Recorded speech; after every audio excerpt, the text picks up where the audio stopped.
What's up guys? Good morning, and today is July 12. It's a beautiful morning.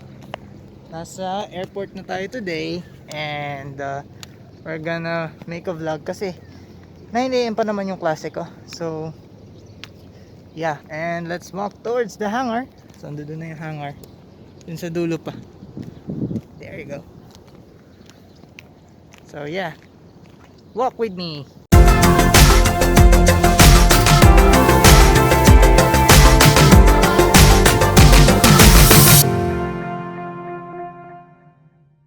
So we're at Alpha Aviation hangar. So nandiyan nakapark yung mga aircraft nila, and then medyo marami-rami silang aircraft, and that is Air 1's hangar.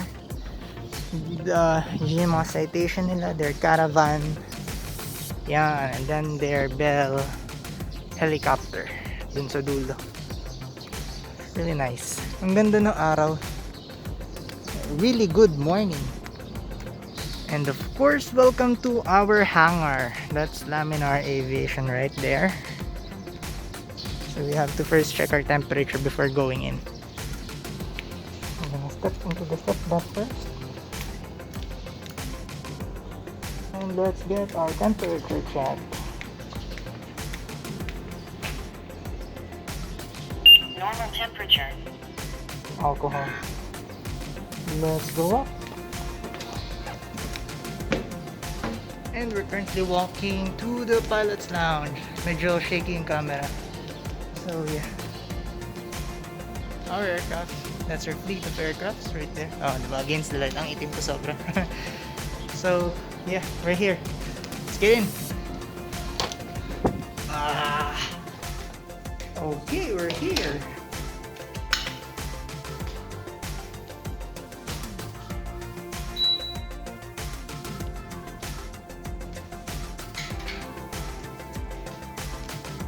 Okay guys, so we're just going to make a coffee, and then we're really going to start the vlog.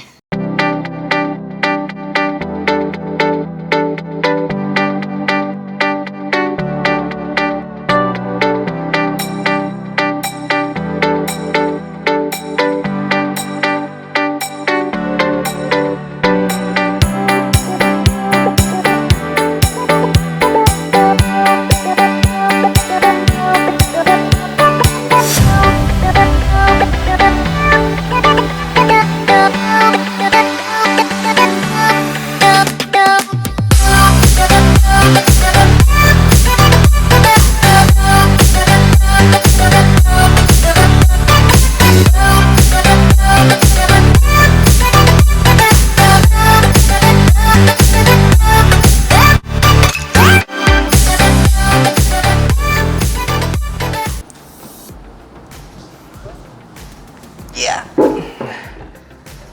So I have my coffee, and meron na tayong mood booster for today. Ito lang breakfast ko guys, blueberry. Since high school, still love this biscuit.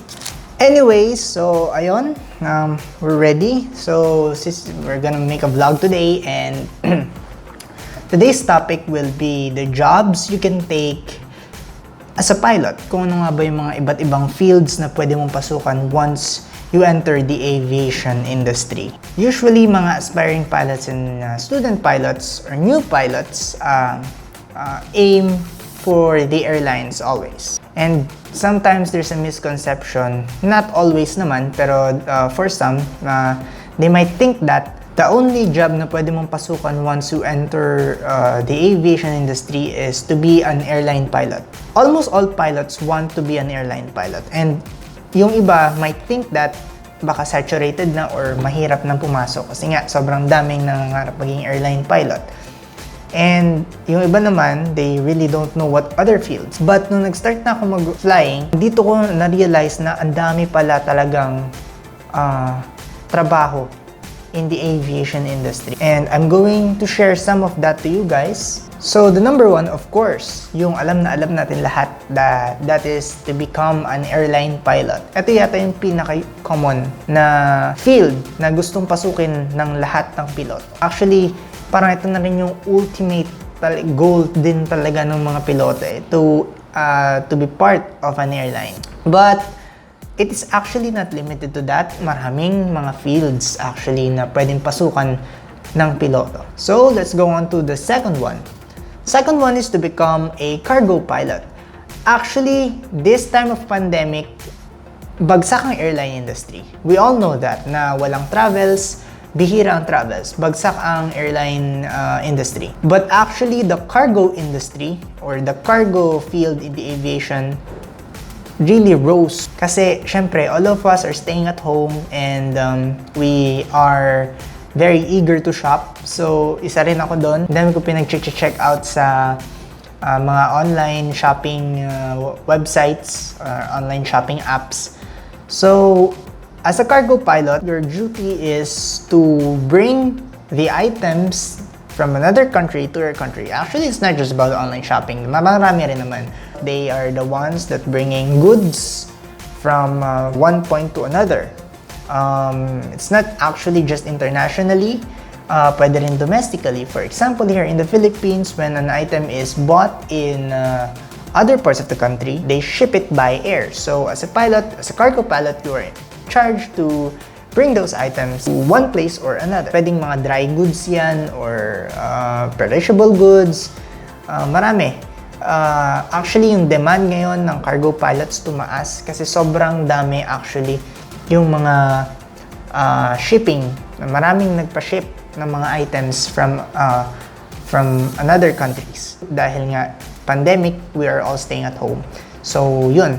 Going on to number 3, you can be a corporate pilot. So, as a corporate pilot, there's a business or there's a company that has an aircraft, that has an air asset, and their CEOs or high-ranking individuals is going from one place to another, whether it is internationally or domestically. As a corporate pilot, you're the one who are flying those air assets. And usually, some of these are helicopter pilots. So, sa tingin ko, mas marami ang mga companies na bumibili ng helicopters, especially if they're just going to fly locally.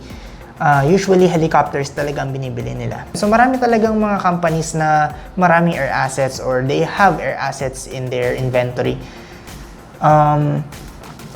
Media, di ba? Mga yan. So, mga media, they have their air assets also. So, they need to have pilots to fly those aircraft. Usually, kapag corporate pilot, kung kanina napakita ko sa inyo yung citation ng Air 1, usually that is the kind of aircraft that corporate businesses use when they travel. They have the citations, the Embraers, the Pilatus. So, yun. So, you can also become a corporate pilot. So, going on to the fourth one, and most people took this path after they finished their flight training, becoming a flight instructor. So, as a flight instructor, you are tasked to produce pilots. So, kapag flight instructor ka na, then you're going to fly mostly Cessna or the Tecnam. Depende kung sang flight school ka papasok as an FI or a flight instructor. And they are the ones who are producing pilots. I really salute flight instructors kasi kung wala sila, wala rin kami. Napakalaking responsibilidad. Well, actually, if you are going to be a pilot, the responsibility is already big. So, marami ka ng responsibilities when you are a pilot in command. But when you are a flight instructor, I think that is the most challenging because, of course, yung mga tuturuan mo are new in the aviation. So, you really have to really take good care of them. You really have to observe. You really have to teach them well so they can fly safely. Because anything that happens, cargo mo, di ba? So, yun. Kaya, I really salute flight instructors and I hope one day I also become one of them. The next on our list, kapag naman you are really daring, you can become a sport pilot or acrobatic pilots. Now, usually these pilots can be seen at air shows. One great example here in the Philippines is the Hot Air Balloon Festival in Clark, diba? So, I think that is annually, but for now it is cancelled nga dahil pandemic. When you go there, you will see a lot of aircraft being showcased there, and there are air shows. Usually mga military pilots din yung mga air show. One great example is the Blue Angels in the United States. Also Red Arrows from the United Kingdom, 'di ba? Sila yung mga nag-air shows. They do high G's maneuvers in flight, and they show off those maneuvers to people watching from the ground. I don't know if there are air races pa. I don't know kung may nangyayari pa ring air races in other parts of the world today. Pero as a sport pilot, usually most common is aerobatic pilots. And you're going to fly aerobatic planes. Very maneuverable. Usually those are low-wing planes. So yun, you can be a sport pilot as well. So the next on our list is to become a military pilot. When you become a military pilot, you are there to serve the country. So to become a military pilot, you can enter the academy. Here in the Philippines, we have the Philippine Military Academy. And then you can be assigned to the Philippine Air Force. And after you finish your training in the academy, you were assigned, it's either a different branch, but for now we're just going to focus on the Air Force branch. When you become a military pilot, you usually fly the air assets of the Air Force. So it's one way to become a pilot. And as a military pilot, you are tasked to protect the country, of course, to serve the country. And I salute all military pilots that are currently in active duty, not just in active duty, even all the reservists, every man and woman who are serving the country today. As a military pilot, you are going to fly usually air assets of the country, the C-130s, the Black Hawks for the helicopters, and of course their jet fighters, the F-A-50 for the Philippines, air supports natin. So yeah. So yun, if I'm not mistaken, airline pilot, we can be a cargo pilot, we can be a sport pilot. Ano pa bang mga field? Corporate pilot and flight instructor. So yun, actually marami pa. And it's actually not limited lang to airline. Marami kang pwedeng pasukan na field when you enter the aviation industry. If you wanted to become a pilot and you are unsure about the industry today, kasi nga dahil pandemic, don't worry, a lot of fields are available for you when you when you finish your flight training. Marami kang pwedeng pasukan na trabaho.